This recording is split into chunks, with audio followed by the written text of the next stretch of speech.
नमस्कार, मैं हूं आपके साथ मयंक। आज 15 तारीख है और इस वक्त की जो सबसे बड़ी खबर, ईरान और अमेरिका के बीच अब ये जंग भयानक होती जा रही है और दोनों तरफ से बड़ी स्ट्राइक शुरू हो गई हैं। देखिए, सबसे पहले मैं पॉइंट पे आना चाहता हूं, ईरान की बात करना चाहता हूं। ईरान की तरफ से, आईआरजीसी की तरफ से अपनी सबसे घातक मिसाइल्स का इस्तेमाल शुरू हो गया है और पिछले 12 घंटे में अगर हम बात करें, ईरान की तरफ से खुर्रम शहर 4 मिसाइल का इस्तेमाल किया गया है, जुल्फिकार मिसाइल का इस्तेमाल किया गया है और फतेह 2, ये 3 मिसाइल्स की बौछार कर दी है ईरान ने।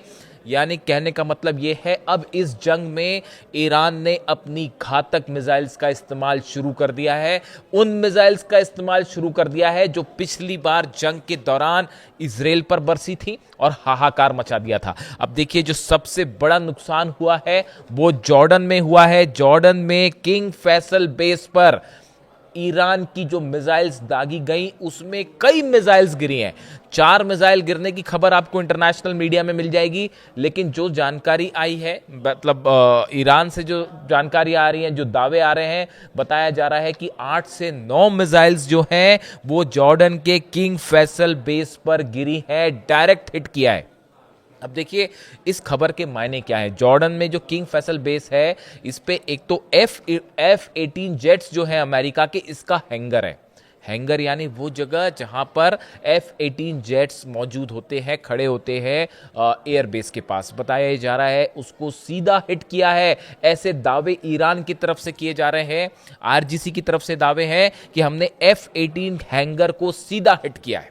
इसका मतलब अगर ये दावा सही है ईरान का, तो बड़ी संख्या में F-18 जेट्स के तबाह होने की बात भी सामने आ सकती है। हो सकता है अगले कुछ घंटों के अंदर जो है ये कंफर्मेशन आ जाए कि कितने अमेरिकी जेट्स जो है वो एयरबेस पर तबाह हुए।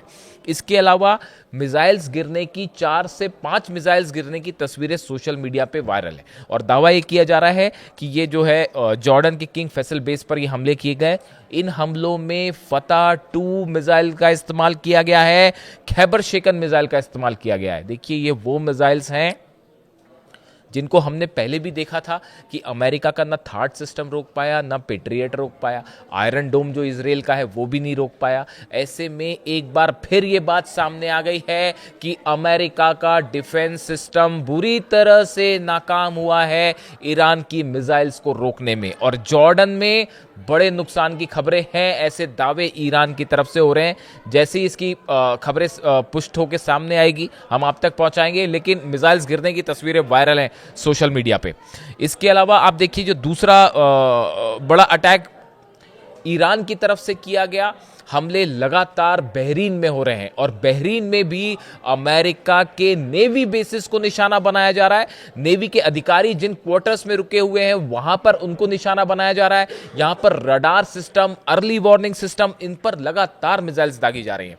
यानी बहरीन में दूसरा सबसे बड़ा हमला देखने को मिल रहा है जॉर्डन के बाद, तो वो बहरीन को देखने को मिल रहा है और बहरीन में अमेरिका का नेवी बेस, ऐसे दावे हो रहे हैं ईरान की तरफ से, आईआरजीसी की तरफ से, कि नेवी बेस को खैबर शेकन मिसाइल ने सीधा हिट किया। कल भी हमने देखा था इस तरह के हमले हुए थे और एक बार फिर बहरीन निशाने पर है। इसकी बड़ी वजह है जो हमले हो रहे हैं ईरान में, वहां कितना नुकसान हुआ है इसकी भी जानकारी दी जाएगी आपको। लेकिन जो हमले हुए हैं उसमें जो जेट्स ने टेक ऑफ किया, अमेरिकन जेट्स ने, इसमें बड़ी संख्या में जेट्स ने बहरीन के बेसिस से टेक ऑफ किया है। बहरीन का नेवल बेस जो है वहां से जेट्स ने टेक ऑफ किया है जो ईरान पर हमले कर रहे हैं, इसलिए सबसे बड़े निशाने पर जो है वो बहरीन भी है। इसके अलावा कतर में लगातार हमले हो रहे हैं, कतर में कई ठिकाने जो हैं उनको निशाना बनाया गया है। और देखिए, कल सऊदी की बात की थी मैंने आपको बताया था कि सऊदी में किस तरह से आभा एयरबेस जो है उस पर मिसाइल्स गिरी है। अब जो ताजा जानकारी है उसके मुताबिक 3 से 4 लोकेशंस पर, अलग अलग लोकेशंस पर हूती की बैलिस्टिक मिसाइल्स अरब पे बरसी हैं और उसके बाद अब वो तस्वीरें भी सोशल मीडिया में वायरल हैं। और जिस तरह से आपने देखा कि हूती ने और यमन में जिस तरह से जश्न मनाया गया, इन मिसाइल्स को जो स्ट्रक किया गया, सऊदी पर जो मिसाइल बरसाई गई, उसके बाद यमन में बीती रात भर जश्न मना है, आतिशबाजी हुई है और हूती के जो लड़ाके हैं वो इसे एक जीत की तरह ले रहे हैं। इस तरह के सेलिब्रेशन है वहाँ पर। ईरान का आप जानते हैं उसका इतिहास जो है, ईरान का जो प्लेन है उतर रहा था, उसको रोका गया, उसके बाद ईरान का सना इंटरनेशनल एयरपोर्ट पर प्लेन नहीं उतरा, उसके बाद दूसरे एयरपोर्ट पर प्लेन उतरा, इस तरह की बात सामने आई और उसके बाद फिर जो है हुती की तरफ से स्ट्राइक कर दी गई। यानी 4 साल पुराना जो सीज फायर अरब सऊदी और हुती के बीच था वो भी खत्म हो गया है और हुती ने कह दिया है कि अगला निशाना है बाब अल मंदेब, उसको हम बंद कर देंगे। ये डेवलपमेंट है हुती की तरफ से। अब देखिए अगर हम बात करें अमेरिका के हमलों से, अमेरिका ने पिछले 12 घंटे के अंदर रात भर हमले हुए हैं 9 ठिकानों पर, ईरान के 9 शहरों पर रात भर अमेरिका के फाइटर जेट्स ने हमले किए हैं। ये हमले हुए हैं किश द्वीप पर, यहाँ पर किश आइलैंड में वाटर प्लांट जो है, वाटर फैसिलिटी जो है, इसको निशाना बनाया गया है। देखिए कल भी इस तरह से हमने आपको बताया था कि खुजिस्तान में जो है वो पानी का जो स्टेशन है, रिफाइनरी है, ऑयल तो माफ़ कीजिएगा पानी का जो ठिकाना है जहाँ से प्यूरिफाई किया जाता है, पानी को सप्लाई किया जाता है, उस पर हमले किए जाते हैं। और आज किश आइलैंड पर भी हमले किए गए और यहाँ पर भी जो है पीने की पानी की जो फैसिलिटी है इसको निशाना बनाया गया।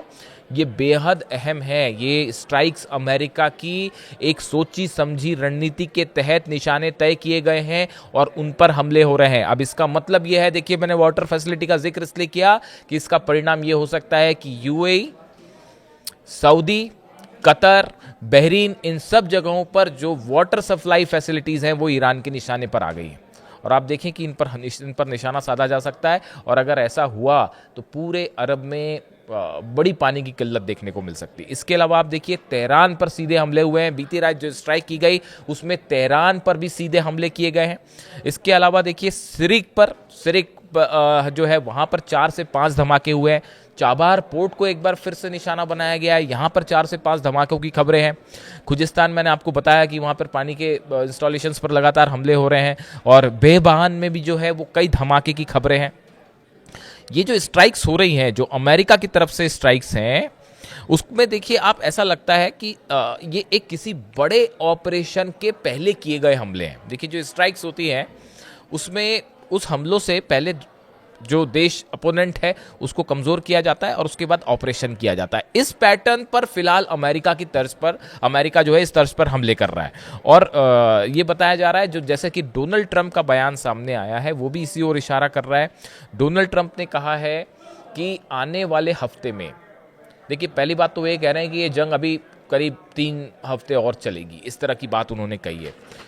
दूसरी चीज, अमेरिका, डोनाल्ड ट्रंप ये कह रहे हैं कि अगले हफ्ते से ईरान पर और बड़े हमले होंगे, भीषण हमले होंगे, ब्रिजेस को निशाना बनाया जाएगा, ऑयल रिफाइनरीज को निशाना बनाया जाएगा, पावर स्टेशंस को निशाना बनाया जाएगा, जितने रेलवे स्टेशन है उनको, यानी जो इंफ्रास्ट्रक्चर है वो गैस फैसिलिटीज, ऑयल फैसिलिटीज और एनर्जी फैसिलिटीज को निशाना बनाया जाएगा ईरान में। ये कहना है डोनाल्ड ट्रंप का। तो उसके पहले की जो ये स्ट्राइक्स हुई कल रात को और पिछले 3 दिन से हो रही हैं, ईरान के जो मिसाइल लॉन्चर्स हैं इन पर अटैक हो रहे हैं, जो ड्रोन लॉन्च साइट्स हैं उन पर हमले हो रहे हैं। लेकिन अभी तक कहीं पे भी जो है वो ईरान की अंडरग्राउंड मिसाइल फैसिलिटी को नुकसान अमेरिका नहीं पहुंचा पाया है। हालांकि B-2 बंकर बस्टर बम से बड़ी बमबारी शुरू हो चुकी है और पिकेक्स माउंटेन अगला बड़ा निशाना है अमेरिका का। पिकेक्स माउंटेन आप जानते हैं वो जगह जहां कहा जाता है कि ईरान का जो असली न्यूक्लियर स्टेशन है वो पिकेक्स माउंटेन में सैकड़ों फीट नीचे ज़मीन के नीचे है और ऊपर ग्रेनाइट की चट्टानें हैं जिस पर कोई बंकर बस्टर बम जो है वो असर नहीं डाल सकता। इसलिए क्या यहाँ पर ग्राउंड ऑपरेशन का कोई प्लान है? कहा नहीं जा सकता। लेकिन खार्ग आइलैंड को लेकर और हॉर्मूज को लेकर ये बात साफ है। हॉर्मूज को अमेरिका ने फिर से ब्लॉक कर दिया है। ईरान की तरफ से पहले ही ब्लॉक हो गया था हॉर्मूज, 2 दिन पहले से ही वो ब्लॉक हो चुका है, इसमें अब कोई संदेह नहीं है। अमेरिका ने भी अपना ब्लॉकेट शुरू कर दिया, अपने जहाज़ों को ओमान के आसपास खड़ा कर दिया है। अब हॉर्मूज फिलहाल पूरी तरह से बंद है, जो लेटेस्ट अपडेट है। यानी अब ये जंग एक तरफ ईरान की मेनलैंड पे हो रही है, अरब देशों में बम बरस रहे हैं और हॉर्मूज में भी लगातार बड़ी बमबारी हो रही है और अमेरिका के कई जहाज़ों पर हमला किया है ईरान ने, ऐसी खबरें हैं। 9, अगर हम पिछले 3 दिन की बात करें, 48 से 72 घंटे की बात करें तो 9 जहाज ऐसे हैं हॉर्मूज पर जिस पर हमले किए गए हैं और जिनको बड़ा नुकसान पहुंचा है।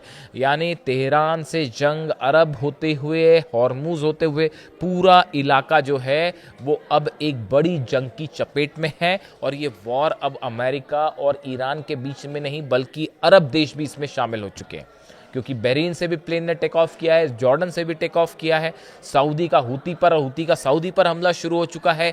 यानी अब ये मामला एक ऐसे जंग की तरफ आगे बढ़ रहा है जिसमें शायद इसे ऑल आउट वॉर भी कहा जा रहा है। और अब देखना यह है कि अमेरिका कब तक हमला कर जारी रख सकता है, क्योंकि डोनाल्ड ट्रंप आप जानते हैं कभी भी बीच में अनाउंस कर देते हैं वो कि बातचीत हो रही है और हमले रुक जाते हैं। लेकिन अब ईरान की तरफ से जो बयान आए हैं बेहद गंभीर बयान है। देखिए, ईरान ने कहा है कि अब ये जंग तब तक जारी रहेगी, आर पार की जंग होगी, जब तक हम जीत नहीं जाते जब तक हम जंग करेंगे। यानी शायद ईरान की तरफ से इस तरह के बयान सामने हैं कि अब ये जंग कभी सीज फायर कभी जंग, ये वाली चीज़ अब नहीं चलेगी और ये आर पार की जंग होगी, इस तरह की बात हो रही है।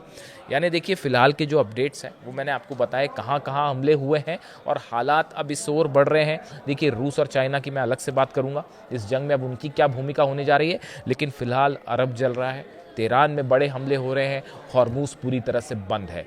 ये मामला अब एक बार फिर एक बड़ी जंग की तरफ आगे बढ़ता दिख रहा है, जिसका अंत जो है वो पूरे अरब में बड़े विनाश के रूप में सामने आ सकता है। देखिए, बुशर में बड़ा खतरा है, बुशर में लगातार हमले हो रहे हैं, ईरान के न्यूक्लियर साइट्स पर हमले हो रहे हैं, इस पर भी अलग से बात की जाएगी। वो एक अलग पूरी कहानी खड़ी कर रहा है, इस जंग को एक नया आयाम दे रहा है। ऐसे में न्यूक्लियर फैसिलिटी से किसी तरह का रेडिएशन पूरे इलाके में बड़ा हाहाकार मचा सकता है। ऐसे तमाम अंदेशे कई साइंटिस्ट की तरफ से दिए जा रहे हैं। अभी फिलहाल इस वीडियो में इतना ही, जो भी अपडेट होगा आप तक पहुंचाएंगे। Thank you so much.